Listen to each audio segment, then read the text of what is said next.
Salamat sa Juan Bossing nga, pang Milo. Yan. Okay. So meron din siyang business card dito mga kabro. Si Bossing. RMV CCTV Installation in Pisonet Maker. Yun. So contact number ni Bossing Rudy M. Visperas Jr. Ayan. Siya po yung owner at manager. Yan po yung contact number niya. 096033696959. Kontakin nyo lang po siya dyan sa number na yan. Ayan po yung mga business niya. CCTV, Pisonet, tapos computer and Pisonet repair, laptop, desktop, computer parts and accessories. Alright. A few moments later. Ay, dagayim kadwag sir.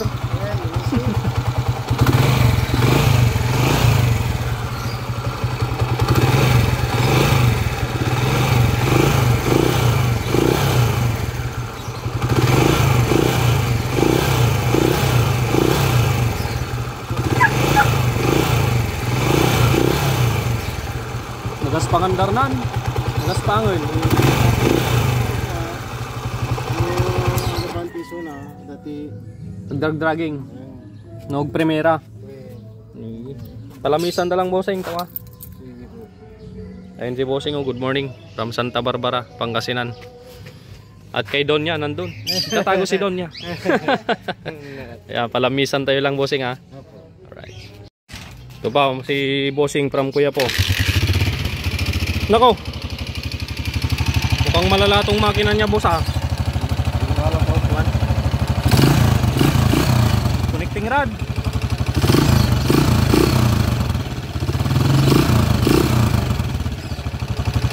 Timing gear.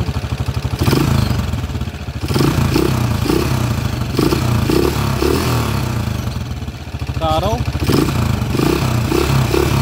Diktak pa yung manifold na eh.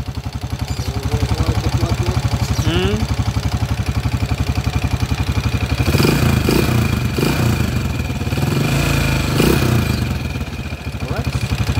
Dapuntan Bossing. Talamisan ta lang na. Pagururayan na gid ka kadwak. Shoutout kay boss. From Kuya po. Sila Bossing at si Don at si Donya. Baklasin tayo ating makinaadan na lamisan. Ayan. Ayan mga kabro, so nabaklas na natin yung makina yun si Bossing from Santa Barbara, Pangasinan. Naibaba na natin itong kanyang makina. Okay, so dito makikita natin, may magic lata dito sa may cam gear pin. So kaya maingay ito, sigurado tong timing gear niya, may play, kaya nilagyan ng magic lata. At isa pa, para yung cam gear pin hindi gumalaw. Alright, ayun yan, timing gear. Papalitan natin yung timing gear niya, number 1 mga kabro. Tapos ito naman, from Kuya po, Nueva Ecija. Overhaul din to, napakaingay yung kanina pinandar natin. Yan si kabro. So, yan, update ko kayo dito mamaya mga kabro. A few moments later. Yan, so ito yung mga dalang piyesa ni Bossing. Skygo, clutch lining, push rod na Japan, KB5. Tapos timing gear na KCS, Japan din mga kabro. Alright, so si Bossing na yung mga may dala nito. Subukan natin tong timing gear na ito. Kung smooth yung andar, meron na naman tayong madidiscover na mapagkakatiwalang timing gear kung smooth to. Okay, so dala na rin ni Bossing yung overhauling gasket niya. At salpak natin tong makina niya. Pinaribor din natin to. Nagpalit tayo ng connecting rod na original na dala-dala ni Boss. Tapos dalawang bearing na Nachi brand. Tapos valve seal, rebor. Sige, salpak na natin para hindi gabihin sila Bossing. Yan. Boss, ano ng pangalan mo? Rudy Visperas. Rudy Desperas. Ayan, Desperas na ng Pasko Bossing. Ni Donya, anong pangalan mo Donya? May. May, si Madam May Desperas. Ayun, Madam May Desperas. Salpak na natin yung makina dito para mapandar na natin. At ito naman, yung napakaingin ng andar niya kanina. Parinig ko sa inyo saglit yung andar niya. Nako!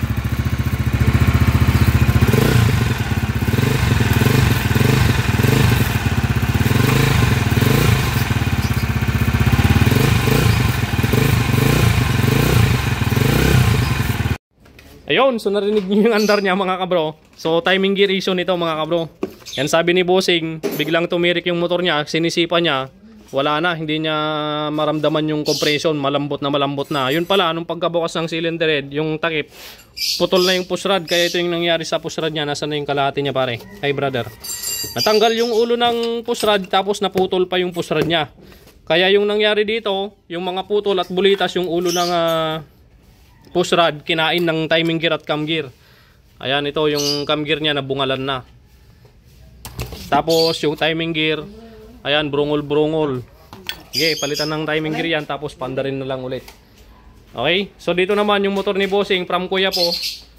Yan, tinuturnilyo muna ni pare yung putres. Tapos yung cylinder head, papalitan. Hintayin muna yung feedback ni Bossing, yung may-ari, kung papalitan ng parts out o yung dati pa rin. Kasi yung dati niya singaw, yung valve seat niya oblong. Hindi maganda yung lapat ng balbula, kaya update na lang dyan mamaya.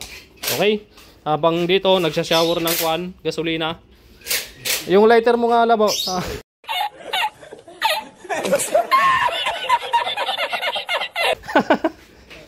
Buhatin mo na yung makina, tayo lagay na natin. Kaya mo? Kaya mo? Sige nga. Sample. Tingnan niyo yung ganyang katawan mga bro, pero malakas yan. Oh, parang nagbuhat lang ng kwan, oh. Wow! Grabe. Alright, salpak na natin. Okay, tapos na mga kabro, nikabit na natin sa chassis at siyempre testingin na nating panda rin. Testing. Para may record natin yung andar niya, Bossing.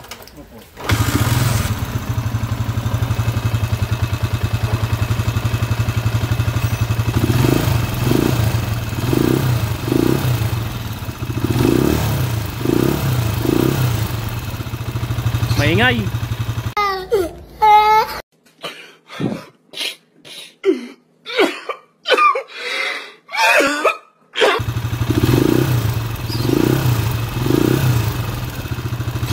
Okay. Maingay yung andar mga kabro, parang alanganin yung timing gear mga kabro na nabili ni Bossing ah. So palamigin natin, testingin natin na valve clearance, tapos check natin tong magneto kung may kalog. Kung may kalog, ayusin natin yung push plug. Diskartehan natin para yung kalog ng magneto or yung sigunyal atrasabante, mawala yung atrasabante niya para tumahimik ng konti yung timing gear. Or kung talagang maingay na to, papalitan natin ng ibang timing gear mga kabro. No choice si Bossing. Na boss? Yes. Yan. So alam naman natin yung mga diskarte dyan kung anong dapat gawin. Bossing, shoutout kay Bossing. Dapat Bossing, sayang ka na bumili ng timing gear eh. Sayang, okay. Ayan, so palamigin lang natin. Double check natin tong motor ni Bossing. Okay, so ang ginawa natin dito mga bro, hindi ko na pinakita. So yung magneto, yung sigunyal, malakas yung atrasabante. Yung pauga na patas baba, wala. Yung atrasabante lang. So inayos natin dito yung push plug. So binawasan natin yung dulo dun sa tumutulak sa bearing, tapos naglagay tayo ng isang bulitas na maliit para tumigas yung spring, para yung sigunyal, bearing, may tulak niya ng mabuti para hindi umatras sa bante. Okay, tapos readjust, okay na, pandarin mo na, boy labo. Tumahimik naman to mga bro. Yan. Kaya lang pag nirebulasyonan mo, okay, rev mo.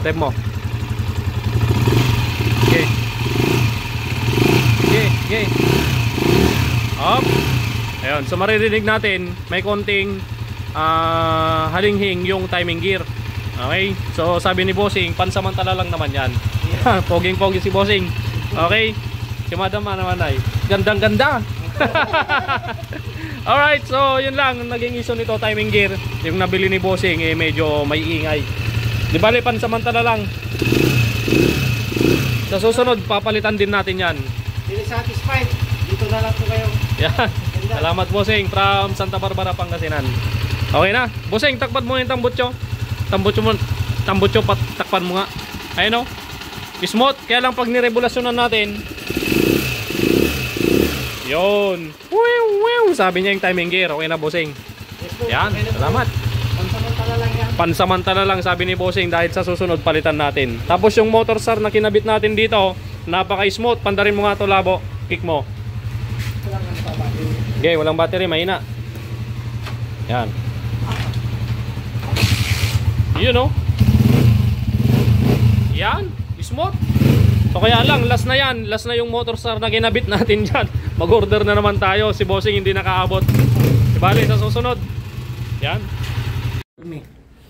Alright. So pauwi na sila bossing. Salamat sa kwan bossing ha, pang Milo. Yan.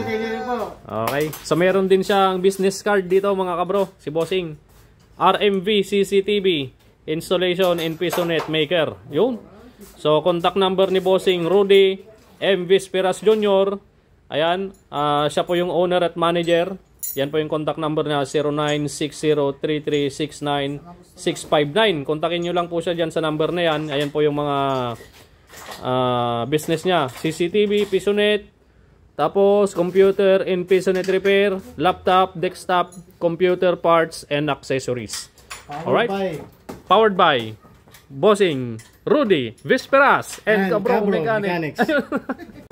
Oh my God! Wow!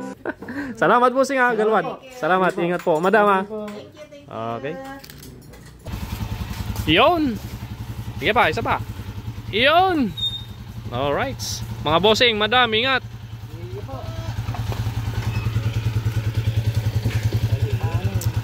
Yun, may MDL pala sa baba. Ayun oh. Smooth na. Smooth na. Yun, timing gear na lang talaga, bossing. Ingat bossing. Ginabi na kayo. Takbong pogi lang. Thank you.